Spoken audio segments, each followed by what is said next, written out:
এই মুহূর্তে যিনি যে কোনো কন্টেন্টের উপরই হাত দিক না কেন সেটা সোনায় পরিণত হয়ে যায়। কার কথা বলছি? একটুখানি জাস্ট এখানে আসন আলো করে বসে রয়েছে লীনা গঙ্গোপাধ্যায়, যার হেন কোনো ধারাবাহিক নেই যেখানে তিনি হাত দিয়েছেন আর সেটা বিশাল টিআরপি রিচ করেছে। আর এই মুহূর্তে দাঁড়িয়ে এখানে নয়, এখন সুদূর মুম্বাইতে লিটারালি কাঁপিয়ে দিচ্ছেন পাঁচখানা ধারাবাহিক, তার মধ্যে ঝনক তো এখন মানে শীর্ষে এই মুহূর্তে। কি বলবে তুমি? না, ঝনক শীর্ষে নয়, যে ঝনক 5 নম্বর, ওর অন্যগুলো 1 2 3 4, ঝনক 5। তো ওই একই কথাই বলবো যে শুধু ব্যক্তিগত লীনা গঙ্গোপাধ্যায়ের ভালো লাগা নয়, বাঙালি হিসেবে খুব ভালো লাগে।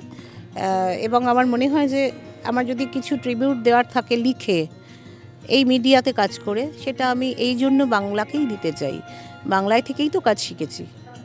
বাংলার কাজ এবং হিন্দির কাজ সমানভাবে তুমি করছো, কিন্তু যেটা হয় যে যেই গল্পটা বাংলায় আমি অনেকটা এক্সেজারেট করে বলতে পারি, হিন্দিতেও কি সেম একই রকমভাবে না ওদের পার্সপেক্টিভ বুঝে then you have to exaggerate the content?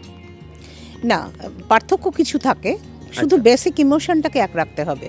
আচ্ছা, কিছু পার্থক্য তো ডেফিনেটলি থাকে, সেইটা ওখানকার কালচার, ওখানকার রিচুয়াল, ওখানকার মানুষের জীবনযাপন একটু স্টাডি করে নিতে হয়।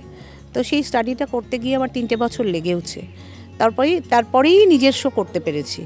তো এটা এতটা ইজিও ছিল না, কারণ আমি সত্যি আগে তো ওরকমভাবে থাকিনি, মুম্বাই গেছি, চলে এসেছি। এখন থাকার সময় বুঝতে পারি মানুষদের সঙ্গে আরও মেলামেশার দৌলতে। এবং আমার যে ওখানে অফিস, ওই অফিসে যত স্টাফ, কেউ তো মানে আমাদের এখানে 2-1 জন ছাড়া সব তো অবাঙালি, এবং সারা ভারত থেকে তারা আছে। কেউ গুজরাটি, কেউ সিন্ধ্রি, কেউ হিমাচল প্রদেশের নানা জায়গা থেকে। তা এটা একটা বিরাট সুবিধের জায়গা যে তাদের সকলের কালচারটা আমার কাছে মানে সারা ভারতটা যেন আমার অফিসেই পেয়ে যাই। তাদের সঙ্গে কথা বলি, ইন্টারাক্ট করি। আশেপাশে যেখানে থাকি তার কিছু প্রতিবেশীর সঙ্গে যোগাযোগ হয়েছে, তো সেই সব মিলে একটা বুঝতে পারি তাদের ভালো লাগা মন্দ লাগা। তা ধরো যে মেয়েটি ওখানে অ্যাসিস্ট করে বাড়িতে মুম্বাইতে গেলে, সে কি দেখে, কেন তার দেখতে ভালো লাগে, সেটা থেকে আমি আবার তাদের মনটাও বুঝতে পারি। তো এইভাবে আমার একটা স্টাডি নিজের মতো করে হয়েছে, এবং সেটা করতে গিয়ে দেখলাম যে এটা হচ্ছে আর কি একটু। লীনাদি মানে আমরা জানি যে একটা মহিলা এবং তাকে এত বলিষ্ঠ একটা চরিত্র তাকে পরিণত করে, এবং সেটা বাংলাতেও দেখছি, সেটা হিন্দিতেও দেখছি, এবং পারিবারিক গল্পর বাঁধন ভীষণভাবে, মানে এই গল্পটা একটার পর একটা গল্প, এবং সেটা টিআরপি রেটিংসে চূড়ান্ত লেভেলে খুব ভালো বাজার করছে। কিভাবে তুমি করো, ব্যালেন্স করো, কি করবা, হয় কি করে? এটা মজা হচ্ছে সারা ভারতে সবাই জয়েন্ট ফ্যামিলিতে থাকে না, বাংলাতেই কালচারটা বেশি। তো সেইখানে জয়েন্ট ফ্যামিলির গল্পই আমি করেছি। কিন্তু দেখো, আমার মনে হয় কোনো একদিন তারাও তো থাকতো, কর্মসূত্রে তারা আলাদা হয়েছে, আলগা হয়েছে, বিভিন্ন জায়গায় চলে গেছে। মনের মধ্যে একটা তাদের উইশফুল থিঙ্কিং থাকে, যদি এরম হতো তাহলে কেমন হতো। তো সেটা থাকে কিনা আমি জানতাম না, কিন্তু আই জাস্ট ট্রাইড। এবং আমার মনে হয়েছে এখন তো বলতেই পারবো যে এরাও এরম একটা বাড়ি খোঁজে, তো সেই জন্যই জয়েন্ট ফ্যামিলির গল্প দেখতে আসে। সেই জায়গা থেকেই জয়েন্ট ফ্যামিলির গল্প তৈরি করা। আর কি বললে তুমি? আমি বলছি এই যে তুমি যে গল্পগুলো তুমি নিয়ে আসো, এই যে বুনটটা যে তৈরি করা, সেইটা আমি বলছি, এই ইন্সপিরেশনগুলো কি করে আসে? দেখো, ছোটবেলা থেকে তো মানে প্রায় স্কুল জীবন থেকে লিখি। আগে ধরো লিটল ম্যাগাজিন ছিল, কলেজ ম্যাগাজিন ছিল, স্কুল ম্যাগাজিন ছিল, আকাশবাণীতে গল্প পড়েছি, নানা মাধ্যমে লিখেছি বরাবর, আর তো কিছু করিনি, লিখেইছি। তো সেই লেখার একটা অভ্যেস তো আছে। তুমি আমাকে যে কোনো বিষয় বললে আমি চেষ্টা করতে পারি লেখার, সেটার মান আমি কী হবে বা জানি না। তো সেই লেখাটা অভ্যেসের মধ্যে আছে। আর দ্বিতীয় কথা হচ্ছে, আমি নিজে মানে সংযুক্ত পরিবারের মেয়ে, জয়েন্ট ফ্যামিলিতে বড় হয়েছি। জয়েন্ট ফ্যামিলিতে যে বিভিন্ন মানুষ থাকে, তাদের মধ্যে যে কত আন্ডার কারেন্ট থাকে, তাদের ইন্টারপার্সোনাল রিলেশনশিপগুলো যে কত রকম হতে পারে, সেটা আমার খানিকটা জানা। তো সেইগুলোই আসে, সেই আমার অভিজ্ঞতা থেকে যা আছে সেটাই লিখি। আর আমার আরও একটা কিছু জানার, সেটা হচ্ছে যে লীনা গঙ্গোপাধ্যায় প্রত্যেক চরিত্রটাকে যেরকমভাবে তৈরি করে এবং সেটাকে নার্চারও করে। তো বাংলায় যেটা সুবিধে যেভাবে নার্চার করা, এবং হিন্দির জন্য কতটা নিজেকে শেখান, যেহেতু প্রথম সেই অর্থে তোমার প্রোডাকশনের প্রথম ধারাবাহিক ধানাক যদি আমি ধরি, তাহলে সেটার জন্য কি এক্সট্রা অনেক বেশি খাটনি দিতে হয় বা অনেক বেশি ওয়ার্ক প্রেশার থাকে?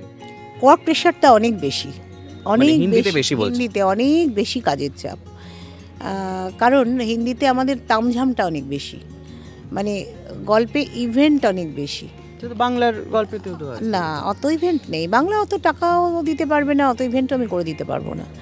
এবারে তুমি দেখো একটা প্রোগ্রাম হচ্ছে, প্রোগ্রামের পরের দিনই একটা লাইন বলছি জাস্ট, ধরো আজকে একটা প্রোগ্রাম হচ্ছে, কলকাতা থেকে ঢাকি গেছে দলে দলে, কলকাতা থেকে সাঁওতাল নৃত্য গেছে, ছৌ নাচ গেছে, প্লাস ওখানকার টিম তো আছেই। আজকে একটা প্রোগ্রাম হলো, একটা অফিস প্রোগ্রাম, কালকেই দেখা যাবে যে হিরোইন চলে যাচ্ছে ট্রেনে করে। ট্রেন মানে প্ল্যাটফর্ম মানে সেটা ভাড়া নেওয়া, সেটা কত লক্ষ টাকা লাগে, তো সেইটা। তারপরেই দেখা যাবে যে সে কাশ্মীর যাচ্ছে, হ্যাঁ কাশ্মীরে মানে পর কোনো রিলিফ নেই। তো এইটা হচ্ছে হিন্দির সঙ্গে বাংলার পার্থক্য, যে তোমাকে সমানে ইভেন্ট হ্যাপেনিংস দিয়ে যেতে হবে যে কোনো ফর্মে। সেইটা ওটাও একটা জার্নি, ওটার মধ্যে দিয়ে দর্শক নিজেও যায়, মানে যাত্রা করে আর কি। তো এই যে হিন্দি কন্টেন্টে যখন তুমি বাংলা লোকগীতি যে কন্টেন্টগুলো হয়, আমি বলবো মানে কি বলবো, মনসা মঙ্গল বা যেগুলো আমাদের রুরাল ফোক রিলিজেস যেগুলো অ্যাক্টিভিটিস থাকে, এবং ওদের ওখানকার কালচার সেখানে মানে ইনপুট করতে হবে, ওদের ওখানে কালচারগুলোর জন্য কি নিজেকে কি করে তুমি তৈরি করছো, মানে কন্টিনিউয়াসলি কি ওদের কালচার? যেমন শিব পুজোটা সারা ভারতেই হয়, আমি শিব পুজো রাখতে পারবো, মানে সেটা আবার এখানেও হয় ওখানেও হয়। আমি কখনো বাংলাকে ডিসকানেক্ট করে কিছু করব না, কারণ বাড়িটা বাংলা বাড়ি। তো সেই রকম রিচুয়ালগুলো আমাকে খুঁজে বার করতে হচ্ছে, যেটা সর্বভারতীয় স্তরে। হোলি, দোল সারা ভারতেই হয়, অলমোস্ট সারা ভারতেই হয়, তো সেইটা আমি পারবো। এখানে আমি দোলই বলবো, কিন্তু হোলি তো হয়, তো সেই রং খেলার সঙ্গে সবাই পরিচিত। তো এইরকম করে করে আমাকে কিছু ইভেন্ট খুঁজতে হচ্ছে। আর কিছু কমন ইভেন্ট থাকে, বিয়ে টিয়ে থাকে, যেগুলো ধরো ওদের একটা আগ্রহ আছে বাংলা বিয়ে কেমন হয় দেখার। হ্যাঁ, তো সেই বাংলা বিয়ের তো নানা রকম কালারফুল, খুব ওদেরও কালারফুল, কিন্তু আমাদের কালারটা অন্যরকম, মানে একটু এক্সটেন্ডেড হয় এবং অন্যরকম হয়। এই যে বউ ভাতে মানে ভাত কাপড় দিচ্ছে, বা বউ ভাতের যে বসিয়ে খাওয়ানো দুপুরবেলা, বউ যে পাতে ভাত দিয়ে দিচ্ছে, এগুলো তো অতটা ওখানে হয় না, হয়ই না, ওর জানে না। তো সেইগুলোকে জানা, দেখা, আর একটা বাংলা কালচার দেখতে ভালো লাগে। আচ্ছা দেখি তো এরপরে কি করে, মানে একটু গ্র্যান্ডারাসলি করতে হয় সবটা আর কি। আর এই যে তুমি এখানে ফোকলোর চালাকি করে সবটা ঢুকিয়ে দিতে হয়, বেসিক ইমোশনটা ঠিক রেখে। এটা হচ্ছে ফোকলোরও এর মধ্যে তুমি ইনকর্পোরেট করেছো। আমি একদম মনসা মঙ্গলের বাংলা গান চালিয়ে দিয়েছি, হ্যাঁ, কারণ ওটা আর হিন্দি করা যেত না, তো সেটা করেছি, কিন্তু সুরের সঙ্গে মানুষ কানেক্ট করেছে এবং ওটা খুব প্রশংসিত ছিল ওই অংশটুকু। তো সেইগুলো থেকে একটা অ্যাসিড টেস্ট হয়ে যায় যে আমি হয়তো সামনের দিনে মানে করতে পারবো। এটা চ্যানেল প্রথমেই ছিল, মানে একটু ইনভাইট করে নিয়ে গেছে, বেশ জুঝতে হয়েছিল, এরকম করে জুঝতে হবে। প্রথম 3 বছর স্টার প্লাস ঘুরেছে এই 4টে শো দিয়ে, এটা ওরা স্বীকার করে ওপেনলি, তার জোঝার প্রশ্ন নেই, ওরা তো পরীক্ষা করেই নিয়েছে, এবং এটা ওদের ইনভিটেশনেই আমরা গেছি, ওরাই শো অফার করেছে। দেখো আজ অবধি আমি যে কটাই শো করি না কেন, আমি কোথাও কোনোদিন বলিনি যে আমি শো করতে চাই, বারবারই চ্যানেল থেকেই এসেছে যে তুমি একটা শো করো, তো এক্ষেত্রেও সেটা আমি ভাঙিনি, ওরাই অফার করেছেন যে এবার তোমরা নিজেরা প্রোডাকশান করো, আমরা চাই তোমরা মুম্বাইতে এসে ফাইনালি কাজ করো, এরকম প্রস্তাবও আছে, সেটা আমার ব্যক্তিগত আমি পারবো কিনা, তো এই আর কি। আর এবার তো প্রচুর বাইরের আরও মানুষজনও চাইছে তোমার থেকে স্টোরি লাইন কন্টেন্টে, না সেটা অনেক দিন ধরেই চাইছে, কিন্তু আমি যেহেতু আমার নিজের কোম্পানি, আমি এই কোম্পানির ডিরেক্টর, কোম্পানির স্বার্থে আমি এটা করতে পারি না, করা উচিত নয়। হ্যাঁ, এমন অনেক হয়েছে যে আমি গল্পটাকে দেখে দিয়েছি, তার জন্য কোনো অফিসিয়াল টার্মে যায়নি, না তার মানে অনারিয়াম, না আমার নাম দিতে দিয়েছি, সেরকম হয়েছে, বাংলাতেও হয়েছে। অনেক প্রডিউসার, আজকে যারা প্রডিউসার হয়েছে তাদের অনেক শুরু আমার হাতে হয়েছে, সেটা বলবেও কেউ কেউ, কিন্তু ওই পর্যন্ত, মানে এই দেখে দেওয়া, তার বাইরে আমি আর কিছু অফিসিয়ালি যুক্ত হতে পারি না। বাঙালি বলে ডিসক্রিমিনেশন কোনো কিছু? বাঙালির প্রতি একটা ধারণা ছিল যে এরা কি কোথাকার ভুলভাল কিছু পারে না, তো এটা একটা ধারণা আছে রেস্ট অফ বেঙ্গল, অ্যাটলিস্ট মুম্বাইতে আমি সেটা ফিল করেছি, এখনো আছে। হ্যাঁ, এখনো আছে। দেখো আমাদের তো 3 বছরের কাজের অভিজ্ঞতা হয়ে অনুপমা একটা ওখানে মিথের মতো হয়ে গেছে, অনুপমাকে আমেরিকাতে ব্র্যান্ড অ্যাম্বাসাডর করে পাঠানো হয়েছে, হ্যাঁ, মানে ও একটা অন্য জায়গায় চলে গেছে, যার ফলে হয়তো আমাদের বলছে না, কিন্তু ওভারঅল বাঙালি সম্পর্কে, মানে ইন্ডিভিজুয়াল আমাকে অ্যাটাক করছে না, কিন্তু ওভারঅল বাঙালি সম্পর্কে এটা ধারণা আছে যে মানে ঠিক আছে বাঙালি কি এরকম আর কি। তো সেই ধারণাটা নিশ্চয়ই কাটবে, আর মানুষকে না দেখলে না জানলে তো অনেক দূরত্ব তৈরি হয়, কাছে থেকে কাজ করলে হয়তো কাটবে, আশা করি। এখানে সেলিব্রেশন যেরকম ননভেজ ইজ আ মাস্ট, ওখানে তো অনেক ভেবে চিন্তে নিশ্চয়ই কিছু হ্যাঁ, রাখতে হয়। আমরা যে প্রথম একটা পার্টি দিয়েছিলাম তাতে ওরকম আমাদের ভেবেচিন্তে করতে হয়েছিল, কিন্তু মজা হচ্ছে যারা বাড়িতে ননভেজ খায় তারা বাইরে লুকিয়ে লুকিয়ে সব খায়। তো ভেজ খায় যারা, বাইরে ননভেজ। হ্যাঁ, বাড়িতে যারা ভেজ খায় তারা বাইরে লুকিয়ে লুকিয়ে ননভেজটা খায়, এবং ওইখানে আমাদের অ্যারেঞ্জমেন্ট ছিল, আমাদেরও তো কিছু লোকজন আছে, তারা কিন্তু সবটাই খেয়েছে, এটাও খেয়েছে ওটাও খেয়েছে। আচ্ছা, শেষ প্রশ্ন, লীনাদিকে আমরা ওটিটিতে কি পাচ্ছি? কবে আসছে? আর নতুন কি ধারাবাহিক আসছে? এবার ঝানাক হয়ে গিয়েছে, এবার নেক্সট কি আসছে? নতুন ধারাবাহিক আসছে এপ্রিলে, অন্য একটি চ্যানেলে আসছে, সেই কারণে আমি বাংলা এখন গল্প? না নতুন গল্প, হ্যাঁ বাংলা গল্প, নতুন গল্প আর কি। নতুন গল্প, বাংলা নতুন গল্প। হ্যাঁ হ্যাঁ। হ্যাঁ, আমার গল্প হিন্দিতে আর একটা আসছে, বেশ। কোন চ্যানেল সেটা এখনই বলতে পারছি না, তবে এপ্রিলে আসছে। আর 2 তারিখে আমরা বেরিয়ে যাচ্ছি রেকি করতে যাচ্ছি গুজরাট, এইটুকু বলবো। আর ওটিটি?